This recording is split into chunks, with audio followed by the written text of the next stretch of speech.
Welcome to From the Mess to the Math, the video series that will help you stay relevant in the age of knowledge automation, either because it will convince you of the irreplaceability of human intelligence, or because it will teach you how to vibe code an AI-Slop machine and you flood social media with crappy content and monetize it. This is episode 2, The Fall of the Machines, AI-Slop, and Vibe Coders. I know I was supposed to talk about vibe coding on the first episode. After all, it was supposed to be a good thing, right? But vibe coding just had like a meteoric trajectory, and it went from rising star to like crash and burn in 6 months. So it's hard not to speak of it as a kind of failure. And I guess it tracks because like meteoric rise is not really something. Meteors, they actually crash, they don't rise.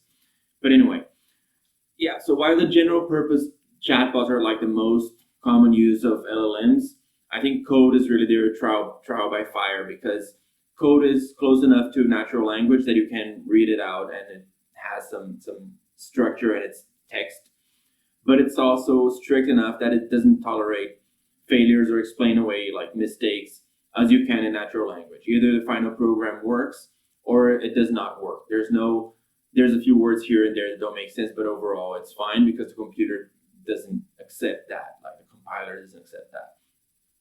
And as someone who started to code in the first decade of this century, I loved Stack Overflow, and at the time it felt like cheating. It felt like you're looking up the answers of an exam or something. And it's funny how now it seems like 100% grass-fed organic code just made if you just Google the whole thing, but you actually have to write the code or at least copy it and make sure it's well copied. But anyway, compared to LLMs and their speed and convenience, that's nothing, because you have them right there. It's like the convenience is unmatched. And of course, I gave LLM assistants a try. It's hard not to these days. VS Code has it like aggressively just right there as a chat box that you can answer and request a snippet, answer, ask a question, or just ask it to write an entire code. And even when you're not using it, the kind of tab autocompletes are so aggressively pushed there that it's hard not to use something that generates some code for you at this day and age. In terms of actual code functionality, though, my experience is probably like mixed. I tried a few things that I don't normally use to code, like HTML, CSS, or JavaScript to like build a web page or something. And I think it would have taken a lot longer if I had to Google everything and learn and understand something that didn't make sense, and I really had to understand the small things that was there. I know very little about those language. And but I think on the other hand, with general purpose and scientific computing language, I kind of have the opposite experience. It kind of slowed me down. It gave things that didn't make sense, and I had to rewrite the whole thing, and it didn't really make sense. So it definitely lowers the entry barrier to coding. And the premise was that like vibe coding was supposed to democratize coding and cut out the middleman of having to learn a programming language. Instead, you just say what you want to a large language model and it will write the code for you. That would work. That promise is, we know, like now really absolutely bullshit. You can use it for some things. It can help, but it cannot just write code from scratch without any specific knowledge. I mean, it can, but it's basically a casino.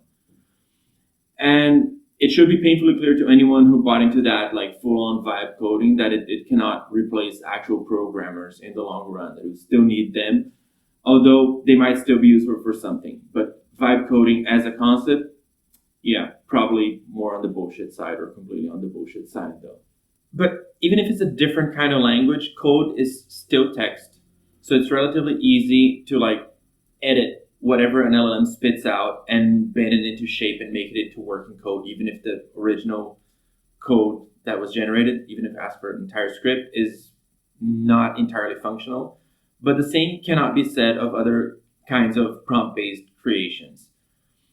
The general theme for these AI tools is like Gulliver's Travels, and like the engine from Gulliver's Travels. Anyone can write an essay, book, or any topic, and you can draw a professional-looking figure and an image, create even a video with special effects that would have cost like hundreds of thousands of dollars, just put in a prompt.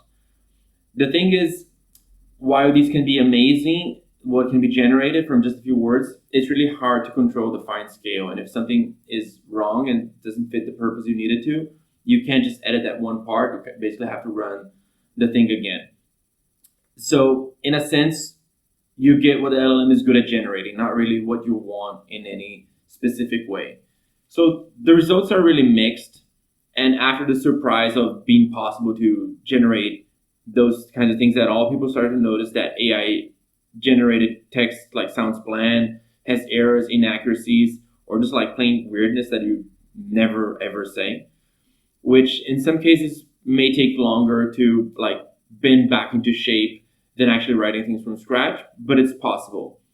But pictures and video generation are like a slot machine, like AI slot machine. We'll get there because that's what it really good at producing. Like it's mediocre outputs that are average, close to real data, but they're synthetic, so they contain features that are clearly identifiable as not generated by a human or not generated from a real situation. That used to be the case with hands.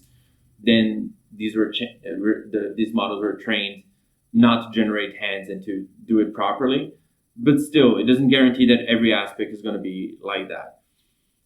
And there's no easy way of editing out these inconsistencies. It was much easier to actually train these new models with that made good hands than actually fixing the hands that are generated, because you basically had to redraw the picture and you had to have the skills. And I'm not an imager or video professional like editor or anything, but you have to ask one. But I know that text is something that anyone with a text editor can go ahead and edit one way or another. Maybe we're not equally as talented as the most gifted writers, but we can go there and fix something if we see that it's really out of place.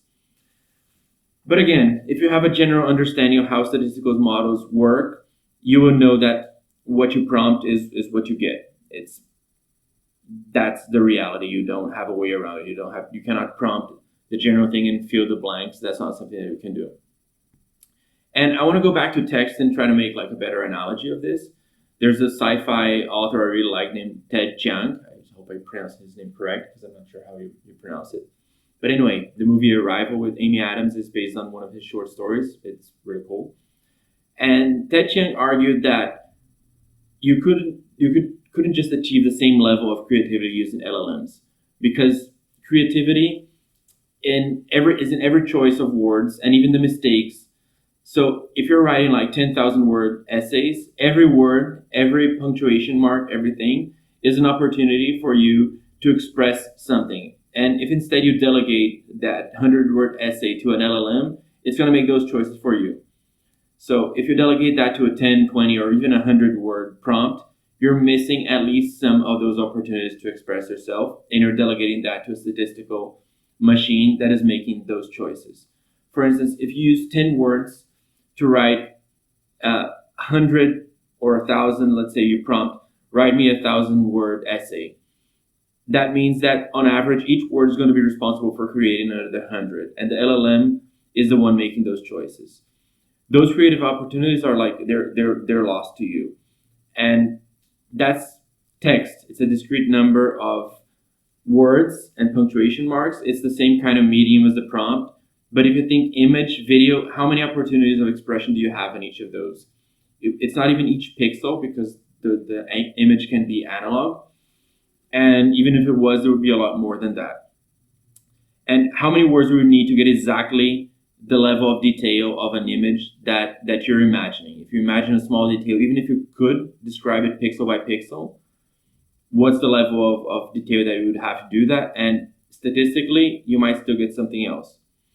So I'd say it's close to like infinite, the number of opportunities. So it's close to zero, the chances that you get what you're really imagining. And maybe that's art, but it's also a different discussion. If you actually need to do that, you do need the skill to be able to generate what you're thinking. But you're expressing it with your thoughts and your skill, not delegating that for some machine that does that. Which doesn't mean you can't use machines to make art either, but then you also have to know how the connection happens between you and this machine to generate what you want. In this case, you don't really, because it's probabilistic. So you don't know all the details. You know that it will generate something that's related to the prompt that you're giving, and that's very different. So is AI really solving real problems? And I think unless you're the greatest of boosters, that's really debatable at best. I mean, we're being told that AI is going to revolutionize every minute aspect of our daily lives, but it's been 3 years and it kind of hasn't. And there's an argument to be made as well that companies are a lot more eager for you to use their new products that they spend so much money on than users are actually willing to start adopting them, whether it's for professional or personal use. In some cases, the tools are good, but in others, they're not really.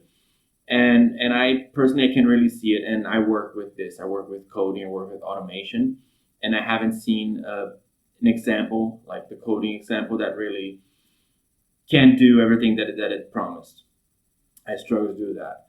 I'm sure there are examples of things that can be done well with AI and applications, and maybe there's a few things here and there or particular cases that got a lot better, but that's not what they're selling. They're selling revolution for everyone today with these new models and new applications, and we're just like really not seeing that. If you disagree, try like a small experiment, like with statistics. Think of something that you think really got better, that is like really good. And I have one example. I like using text to speech apps to read articles. I really like really like reading books, but I don't like to read news articles anymore. I think it's annoying to read on a small screen. So it's great that I have an application that actually reads aloud some news article that I paste a link and it reads in a realistic and not robotic voice like the old Google translator or GPS or whatever that were like kind of horrible. That's great, but for that I can think of one that comes immediately to mind, my washing machine that has an AI wash option that I never plan on using. Maybe it'll decide that it's an oven and burn the clothes. But and there are many others that you can think of, all AI powered things that are out there. So think about one thing that you think really got better and think how many others did not. So for everything that are revolutionized, at least in your opinion, there's certainly a lot more that didn't revolutionize at all, but they're still there saying that they are revolutionizing. And yeah, I'm pretty sure it's a small fraction that will be useful.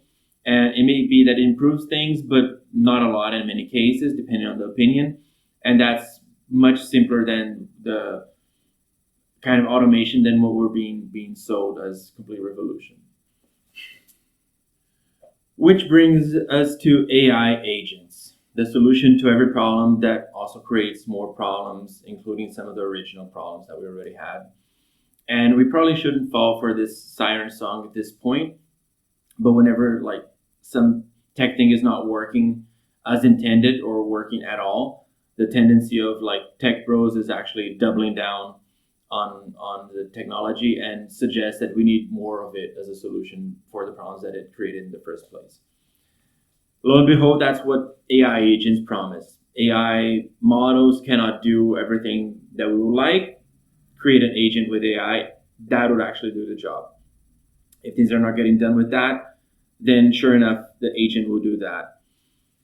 And when I first heard about agents, I was like genuinely like terrified, really, because I thought companies would like mindlessly unleash LLMs on control options of every kind of application, every kind of use that you can possibly think. And I was worried. And for a second there, I even thought there was some actually novel technical development that justified the hype, that made it really autonomous. But what came out seemed like held together by duct tape and prayers. And if code and statistics could be glued together and had a spiritual side, that would be that. But you can't really glue it together with tape. But anyway, and agents at this point, they do one of two things. They're mostly traditional automation that just use if then rules, and then at some point for a particular task they have an LLM do some part of that work, or they're really just the prayer part. They just have LLMs there in the middle and expect them to actually handle things with some permission. So it's like all hype and no substance. There would be a third option, which would be really plugging the LLMs into important stuff. But if anyone is stupid enough to do that, and like the disasters will probably be of biblical proportion, or nuclear proportion, or both, or even nuclear itself. Anyway, and Yeah, I guess people were growing tired of chatbots, and AI companies needed something new to sell, something that seemed like it would, now they would really solve the problem. And agents fulfilled the proverbial narrative.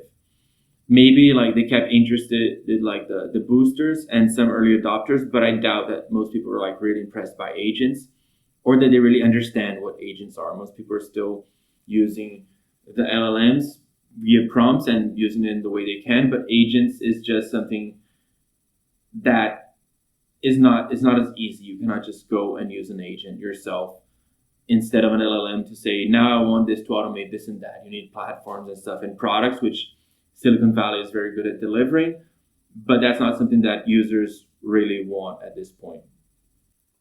One thing I can't really argue with is the fact that AI increases productivity. There's no contest. Someone using an AI tool will produce things much quicker than someone who's not using it. That's not saying that they're solving problems faster or better. Like internet content or cheap plastic toys, we know at this point that the product might not only be useless but actually pollute the environment, natural or digital, and we probably call it garbage because they become trash very fast. But in the case of LLMs, it might be trash like right out of the production line, not even after a short time, which is even worse. And it's not if we needed to actually generate more crappy disposable internet content, but that's something that AI is unbeatable at. Like you type a few words and you get a blog post, a book, some weird video, poster, some like whatever that you want. And after years of being trained to scroll through and click on crap, maybe buy a bunch of shitty things that you see on the internet, AI can definitely automate that and make crappy stuff faster. That's for sure. A side effect of that is the creation of AI slop. That's that AI slop is likely to have outpaced the creation of AI slop has likely to have outpaced real content. But come to think of it, I think humans were already generating crap much faster than good content online. So that's something that I'm not going to blame on the machines for one. I'll blame humans for really creating and consuming this kind of crap and making a profitable business model out of monetizing, generating poor quality, whatever. And you can argue that what someone watches on their free time is harmless. I would probably disagree, but it would probably also be a bit hypocritical in saying that because I cannot guarantee that I do 100% productive activities on good quality stuff all the time. I really can't. But at work, things are different. At work, things follow a different way of having done things. And for good or bad, things on at workplaces are defined by mostly objective, mostly economic decisions. So using any tools should be justified by those metrics, not because you can do more faster. You wouldn't automate a production line that just threw half of the car in the middle of the process, would you? So why would you use a tool that generated text that is unusable, that is just like this bullshit? And that's kind of what's happening with generative AI and the rise of work slop beyond just slop. Work slop is stuff that is passable as if it's what's required to complete some task, but in reality, it just like looks like the real thing, but basically has to be redone from scratch or edited to the point of being unrecognizable, which takes even more work than doing it from scratch. And so that it's easier, it's better just not done. It's just fake work, really. So we're being sold tools that are supposed to be transformative and do things on their own, but instead of seeing that, we can clearly see that it's like you have a mountain of bullshit being generated, and that can be generated at the drop of a prompt.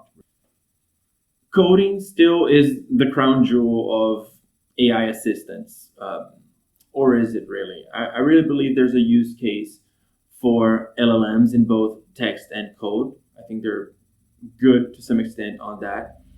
But back to Ted Chiang's perspective, I think if you could write an entire text, but maybe label any words that you're not feeling that are quite in place and as an LLM to suggest synonymous or even minor rephrasing, that's cool. It's like a supercharged dictionary or thesaurus that you can just help in some places, and the human is still making the final decisions on most of those things, including rejecting some of those suggestions for words and how things are expressed. Really, I see it like similarly with code. First and foremost, with like debugging, I think it's great for debugging because debugging is hard and it's usually involuntary, and it's a pain in the neck hole, really. And you can waste a lot of time on things that are fairly obvious, but they're not fairly obvious to you because you just wrote a name of the variable wrong and you just read it again and you don't think it's wrong for some reason. That's what happens when you stare at text for a long time, especially code. And that's also why rubber duck debugging is so effective. If you just repeat what's written there, you have like a rubber duck on your table and you say like, okay, why is this not working? And you repeat it to it until you say like, oh, okay, that's obvious because the variable name is wrong. That's the rubber ducky debugging function. So having any tool that helps is really great. Following like the text analogy, there could also be instances where the assistant can suggest better options for something. Maybe you need to write like three nested loops and you know it sucks, but you can't think of an alternative. It's like, well, maybe I'll ask it to do that, and you overlooked something because it has a lot of examples, and it says like, okay, yeah, fine, I could have done that, but I'm glad. A lot of people before programmed stuff like that, and it just brought the suggestion to me like right away. And that's great. Like humans can pay attention to every single detail all the time, in every aspect of their work. So it's good that there's something when things don't work or when you think you can use that help, that it's there. Or maybe there's like tedious boilerplate. Everyone says that LLMs are great at writing like boilerplate code, and that's true. And you can save you some time, or like a weird package syntax, and you don't want to like actually learn that. For that, you just need to know where the arguments go in which place, or what's like the syntax for like decorators of some function or something. And it'll put the arguments in the right place, and that's what you need. And then if you really need to understand, you can do that later. If you're just using the package to generate a QR code or something like I did once, you don't have to learn the details of that particular package. And you can move on and work on the things that you actually think are important and interested in. So using an LLM powered assistant is always good for coders then, right? Yeah, not really. So there are studies showing that in some cases, expert coders can be slowed down by using LLM assistants. And I don't think this means they will slow down every coder, but the message is loud and clear that it may help, it may make no difference, or it may hinder coding in some cases even. I don't know how long this video it turned up to be at this point, but I do know I could talk crap about AI hype for like hours, so let's wrap it up here. Since the first video wasn't all roses either, I hope this one wasn't too much of a downer. I think it was fair, but hey, I certainly have my biases on this. So the main take-home points are the following. After generating convincing text, the fact that LLMs can generate functional code is pretty amazing, but the limitations are clear now, and you can even slow coders down. It still may be like a net positive, but it's not like it's imbuing coders with some sort of magic powers or an extra sense either. It's a tool that will help some people, not raise all boats equally. Even if it's a net negative, vibe coding at least is like technically salvageable because the output is text and you could edit that out and use it in limited ways. So at least you can, if you understand like the language, of course, that you're generating the text in. But with images and video, the situation is much grimmer. You cannot do that. You can't edit it easily. And with other kinds of formats, so what you have is more like an AI slot machine that is not as helpful in those cases. What you are guaranteed to get, number 3, take-home message, is more stuff. Probably not more quality, but more nevertheless. So in this day and age, it's probably a bad thing. We have like enough crap, and the AI like slot machine now generates AI slop by the metric ton as content for social media or whatever. And AI work slop is even worse, and it's creeping into the workplace faster and faster. And like looks like work is increasingly just AI-Slop in many cases, which is very bad. And fourth, agents. Agents are just like a fancy name for piecing together uh, automation that has machine learning somewhere, or maybe doesn't even have any. That's just good automation using some AI tools, but we'll call it agents. But don't expect it to like unleash an autonomous agent that can do proper work unsupervised and solve more problems than they create. That's not there yet, like at all. This is the end of our second video there. There's a lot of reasons and examples why machine learning fails, but I think we showed enough to convince anyone that there's still a long way to go at best, and at worst, it's like mostly hype and duct tape and prayers, really. Yeah, I don't know what to say. I'm not gonna say anything more about that. So to promote our work a little bit, if you're interested in that, you can check out our courses at auroracollective.io. Link, I don't know where the link is going to be. Description at worst. And in the next video, we're going to talk about natural, artificial, general, narrow, superintelligence, what's science fiction. If you found this video useful, please like and subscribe to stay in the loop and stay relevant.